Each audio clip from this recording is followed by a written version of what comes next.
Baiklah, saya mulai di sini presentasi.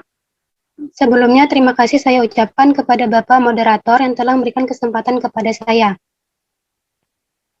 Di sini saya akan menjelaskan mengenai paper berjudul Pemahaman Wacana Fiksi dan Non-Fiksi melalui Pembelajaran Daring pada Siswa SD Negeri Tapus Dalam 1, yang mana beranggotakan saya sendiri, Anissa Nuriyati Fitri, kedua Aulia Aujija, yang ketiga Dewi Catur Pamungkas, dan yang keempat adalah Diana Mastayana.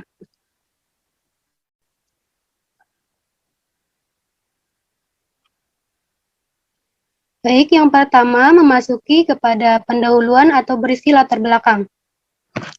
Pandemi COVID-19 sejak diketahui tersebar di negara Cina, kemudian tidak lama Indonesia menyusul sebagai negara dengan penduduk terpapar virus COVID-19. Dengan jumlah kasus positif COVID-19 mencapai 1.677, diikuti pula dengan pasien lainnya yang mengalami kematian sekitar 103 sampai 157. COVID-19 ini benar-benar membawa pengaruh besar dalam segala bidang seperti ekonomi, pendidikan, agama, sosial, politik, dan seterusnya. Nah, untuk khusus di bidang pendidikan, kemunculan COVID-19 ini benar-benar telah membawa pengaruh besar dalam sistem belajar saat ini, yaitu menggunakan sistem daring. Akan tetapi, kebiasaan baru belajar dan mengajar dengan daring justru membawa kesulitan, kejenuhan, serta berpengaruh besar terhadap tingkat pemahaman siswa dalam pembelajaran. Hal inilah malam satunya telah dialami oleh siswa SD Negeri Tapus Dalam 1 pada minat membaca. Selanjutnya masuk yang kedua ada tujuan penelitian. Nah, yang mana penelitian ini bertujuan untuk membenahi minat baca siswa terhadap pemahaman wacana fiksi dan non-fiksi pada masa pembelajaran daring, sehingga dapat membantu siswa dapat mendapatkan pemahaman yang lebih baik dan meningkatkan minat membaca siswa, sehingga siswa dapat membuat cerita fiksi dan non-fiksi dengan memperhatikan unsur-unsur intrinsik dan ekstrinsik cerita. Selanjutnya yang ketiga yaitu ada metode. Nah, ya metode yang digunakan dalam penelitian ini adalah penelitian deskriptif kuantitatif dengan meneliti populasi atau sampel. Pelaksanaannya dilaksanakan di SD Negeri Tapus Dalam 1, yang mana waktu pelaksanaannya dari bulan Maret sampai Juni. Untuk sampel dalam penelitian ini adalah siswa kelas 5 SD Negeri Tapus Dalam 1. Dan teknik yang digunakan dalam pengumpulan data yaitu adalah menggunakan observasi. Selanjutnya masuk ke hasil dan pembahasan. Nah, di sini hasil penelitian telah tersedia beberapa tabel. Yang pertama yaitu ada lebar observasi tentang persentase aktivitas siswa pada masa pembelajaran daring. Di sini yang di aspek yang diamatinya ada 7. Yang pertama, siswa-siswa mengikuti pembelajaran daring. 2. Siswa aktif mengikuti pembelajaran daring. Ketiga, siswa memperhatikan penjelasan guru di WhatsApp group. Keempat, siswa mengerjakan tugas yang diberikan guru WhatsApp group. Yang kelima, siswa melakukan diskusi kelompok melalui WhatsApp group. Yang keenam, yaitu siswa menyusun kerangka kerangan. Dan yang ketujuh, siswa membuat kerangan fiksi. Nah, yang mana dari hasil pertemuan, yaitu sebelum adanya tindakan, skor total yang diperoleh adalah 23%, dengan persentase 65,71%. Yang mana angka 65,71% itu berada pada kategori cukup. Selanjutnya pada tabel 1.1 rekomendasi lembar observasi tentang presentasi aktivitas siswa pada masa pembelajaran daring pada pertemuan 1, 2, dan 3, yaitu pertemuan 1 skor totalnya ada 64 dengan persentase 68,57%, dan pada pertemuan 2 yaitu 28 dengan persentase 80%, dan pertemuan 3 yaitu adalah 28% dengan persentase 80%.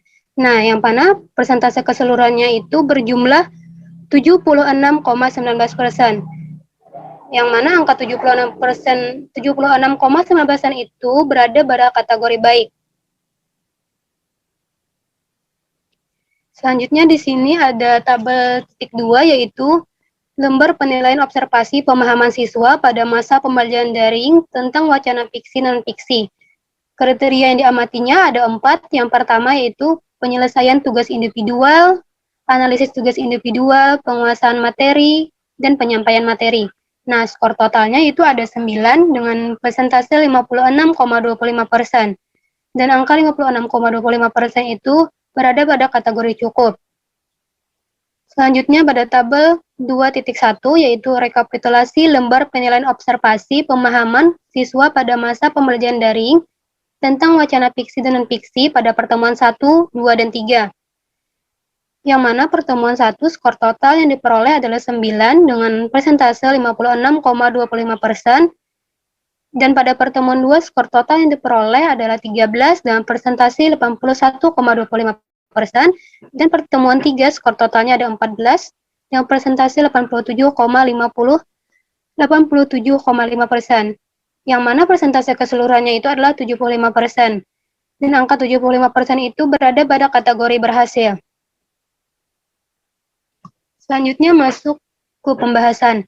Nah, dari tabel yang telah disajikan tadi, menunjukkan bahwa dengan adanya tindakan kelas membuat persentase aktivitas siswa itu mengalami peningkatan, yaitu terlihat dari 65,7% pada pratindakan menjadi 76,19%.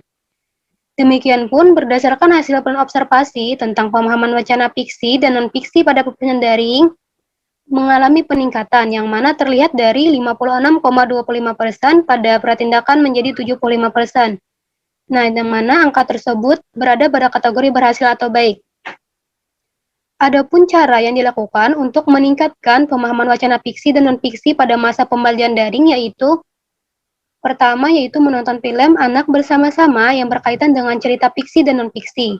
Yang kedua yaitu membaca cerita fiksi dan non-fiksi. Dan yang ketiga memberikan tugas kepada siswa untuk membuat cerita fiksi dan non-fiksi. Nah, di sini ada dokumentasi saat pembelajaran daring. Jadi di sini saya ada memberikan video terkait dengan wacana fiksi dan non-fiksi, kemudian saya teruskan ke WhatsApp group. Di sini juga saya ada meminta kepada siswa-siswi untuk membuat cerita fiksi dan non-fiksi. Terakhir masuk pada kesimpulan. Minat membaca adalah munculnya perasaan senang atau keterkaitan kuat yang mendorong individu untuk melakukan kegiatan membaca, sehingga ia melakukannya atas kemauan sendiri. Disusul dengan adanya upaya melakukan kegiatan ini secara berulang. Beberapa faktor yang mempengaruhi minat baca antara lain faktor internal dan eksternal. Dapat disimpulkan dari beberapa faktor yang tersebutkan, bahwa pandemi COVID-19 memunculkan beberapa faktor yang mempengaruhi minat baca, khususnya yaitu membuat minat baca siswa menurun, dan sebab-sebab lain sehingga tingkat pemahaman siswa dalam pembelajaran daring mengalami penurunan atau kesulitan pemahaman. Untuk mengatasi kesulitan pemahaman tersebut, yaitu dilakukan 3 cara. Yang pertama, menonton film anak bersama-sama yang berkaitan dengan cerita fiksi dan non-fiksi. Yang kedua, membaca cerita fiksi dan non-fiksi.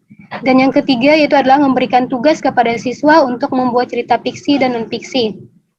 Nah, yang mana dari hasil penelitian ini didapatkan bahwa dengan cara tersebut, yaitu minat baca siswa tentang wacana fiksi dan fiksi mengalami peningkatan, sehingga siswa dapat membuat cerita fiksi dengan memperhatikan unsur intrinsik dan ekstrinsik cerita. Demikian persentase dari saya. Terima kasih. Mohon maaf apabila ada salah kata. Saya kembalikan kepada moderator.